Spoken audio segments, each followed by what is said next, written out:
What's up guys, my name is Ace, and yesterday there was some big news for the CoD HQ, and this is something I talked about on the channel a while back as it was leaked, and that leak ended up being true. They have now separated both Modern Warfare 2 as well as Modern Warfare 3 from the CoD HQ app. So now CoD HQ is just Black Ops 6 as well as Warzone. And in addition to this, we finally got a weapon balancing pass for Modern Warfare 3 because there's been one gun, or a pair of guns in particular, that have been extra annoying for the past year or so of Modern Warfare 3 for anybody that's stuck around. And these are the dual Reclaimer 18 shotguns, so the Jack Devastator's kit on the Reclaimer 18. And then on top of that, they did also nerf the Rival 9 Jack Headhunter kit, which I have seen a lot of complaints floating around with that as well. So we are going to be covering the details of that. But first, I want to talk a little bit about this separation from the CoD HQ app with Modern Warfare 2 and Modern Warfare 3. Since you no longer need to open up CoD HQ to play those games, you can just boot them directly with their own app. And I think that's excellent. Not only was it clunky to have to boot the app and then tab over, find that game that you wanted to play, and then from there it would then launch the game.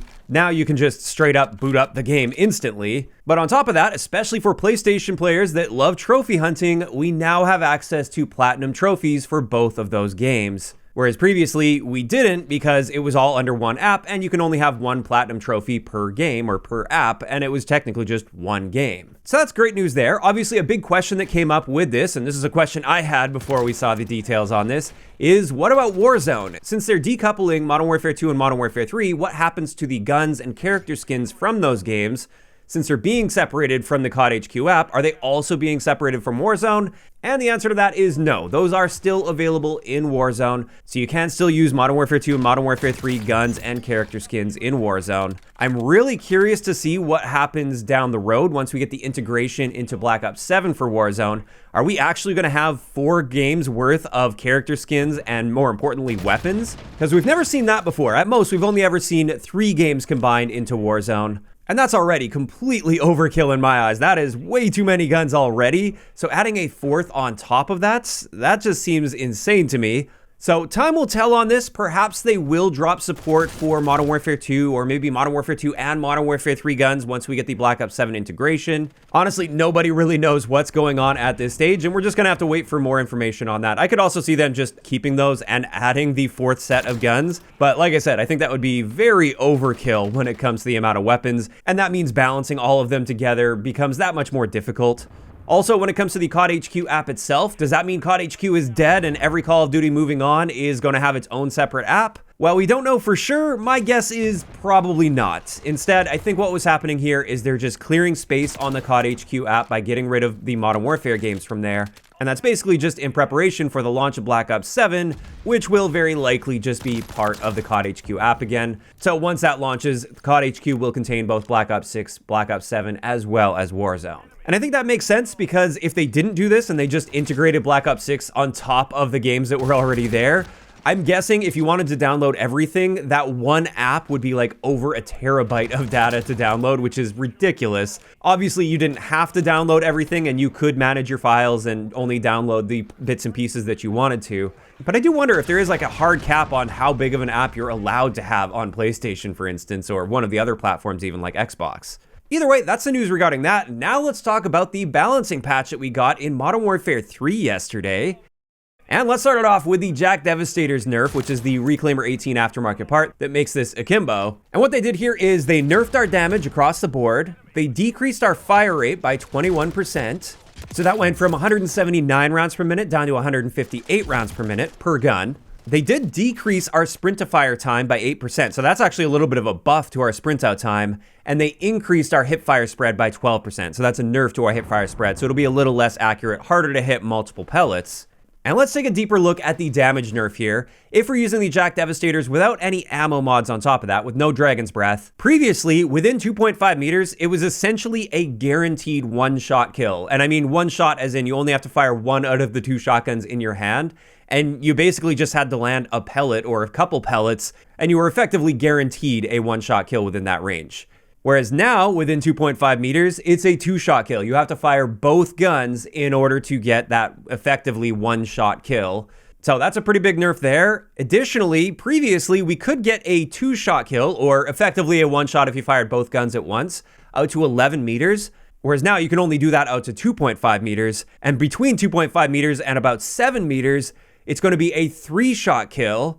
And then beyond 7 meters, it's now going to be at least a 4-shot kill, but that will actually increase as you continue stretching out your range. There's not much point in looking at beyond a 4-shot kill, because at that point, you're just going to be dead from most guns in the game. But that just goes to show how much of a nerf this was to the base JAK Devastators. They pretty much destroyed these with this update, which I think a lot of people will be happy about since they have been fairly oppressive. However, I do want to point out with the Dragon's Breath, there's still at least a fairly decent amount of power here, at least in really close quarters. Looking at the Dragon's Breath combined with JAK Devastators pre-patch versus post-patch, it's still going to be effectively a guaranteed 1-shot kill in the maximum damage range, which is 3.6 meters.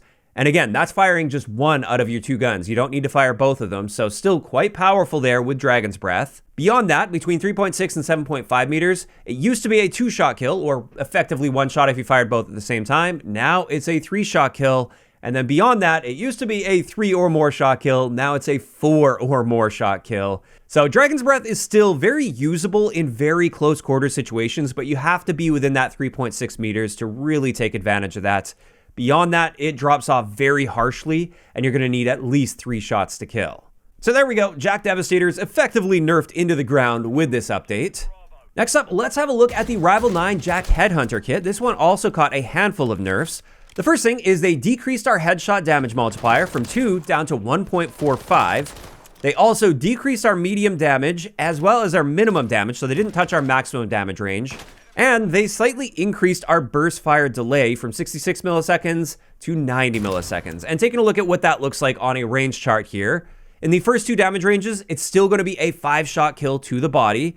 However, it's now a 6-shot kill in the minimum damage range, so beyond about 45 meters, it's a 6-shot kill rather than a 5-shot kill. You can also see it requires more headshots in order to reduce the number of shots to kill, at least in the 2nd and 3rd damage ranges. And our overall time to kill potential is a bit slower here at 290 milliseconds up close rather than 266 milliseconds, and this is due to that increase to our burst delay. So overall, just looking at this statistically, the JAK Headhunter kit is still going to be just fine. Within the first 2 damage ranges, that's still a solid time to kill potential. You can absolutely still hold your own just fine. It's just going to be significantly weaker at longer ranges beyond that 45 meter range. And also, headshots become a lot less effective because you can no longer get a 1 burst kill to the head up close like we could previously, although we still just need 1 mixed in with body shots to reduce that to a 4-shot kill.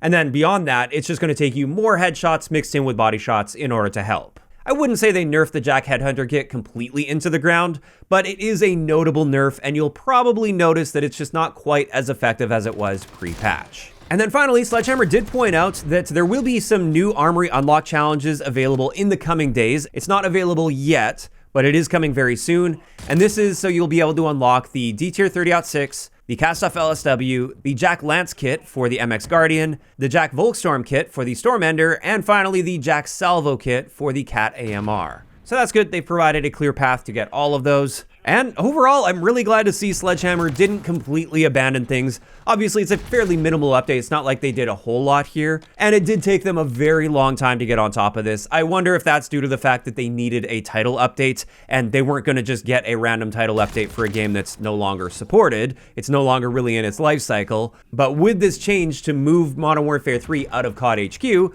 that would obviously require a title update and certification. So I think that's why they were able to squeeze this in there. And I'm just really happy that they didn't totally abandon it. Sledgehammer's still out there listening to the community, even for a game that's no longer in its life cycle. And I think that's great, so props to them for doing that. And with that, this is where I'm curious to hear from you guys in those comments down below.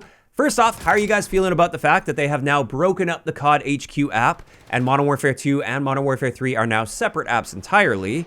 And second, how are you feeling about this additional weapon balancing update that we got in Modern Warfare 3? Are you happy with these changes, or maybe not so much? If you enjoyed this one, a like rating is always appreciated, and don't forget to subscribe for more if you haven't already. I'll talk to you guys next time.